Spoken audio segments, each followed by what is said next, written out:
Well, joining us now from Washington is Jared Genza, Aung San Suu Kyi's attorney and president of Freedom Now, an organisation that works for the release of political prisoners. Well, sir, if you would mind explaining to us how then, if the law is really on the side of Aung San Suu Kyi, how can the junta there extend her house arrest?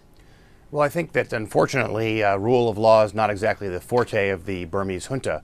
The reality is, I think, quite clear that that under the state protection law under which she was detained, that you can be held for up to 5 full years, renewable at 1-year increments, and that time has now expired, and therefore they should have released her or put her on trial. And indeed, their failure to do so flouts not only their own law, but international law. The UN has on four previous occasions said that she was being held illegally and in violation of international law as well.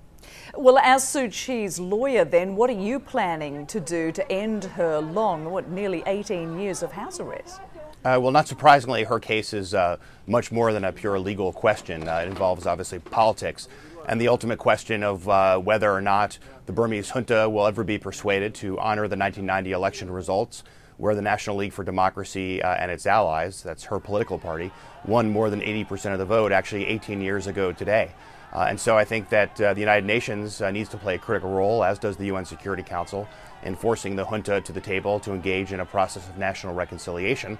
The reality is, although there have been calls not to politicize the provision of humanitarian assistance in the wake of Hurricane Nargis, that in reality, it's the junta itself that has politicized the question of aid by continuing with their constitutional referendum after the hurricane, after the cyclone struck, and indeed now extending her house arrest. And I hope that despite having not raised her case directly to General Tan Shui, that UN Secretary General Ban Ki-moon will immediately and internationally raise the case of Aung San Suu Kyi and press for her immediate freedom as well as that of other political prisoners in Burma. There's no doubt, sir, that Cyclone Nargis has been a distraction in the midst of all of this. So really you're saying that the international community hasn't done enough. After the dust has settled, if you like, is it possible that the UN will put this on top of their agenda?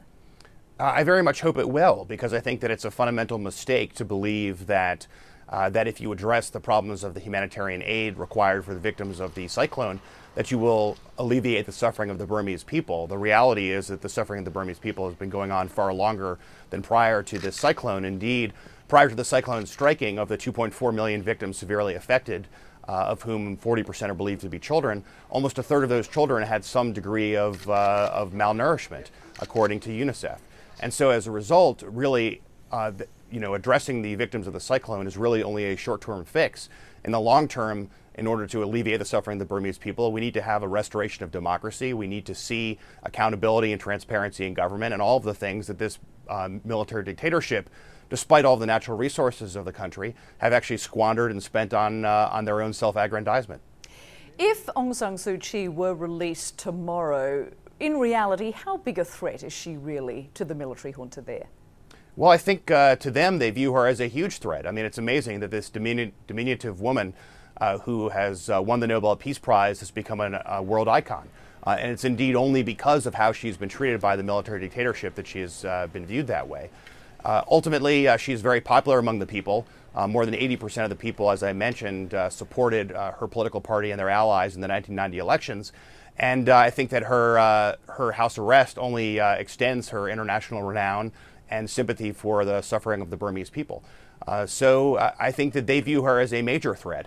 The last time she was out in 2003, she was turning out crowds by the tens of thousands of Burmese who wanted to actually see her and touch her and hear what she had to say. It's not only because of her own leadership skills and her abilities in having won the elections, but indeed because her father, General Aung San, was the democracy leader back in the late 40s that actually restored democracy to Burma after its independence from Great Britain. So her family has a long and storied history. You might analogize her and her family to the Kennedys here in the United States. All right. Suu Kyi's attorney, Jared Genza, thanks so much for talking with us. Appreciate it. Thanks so much.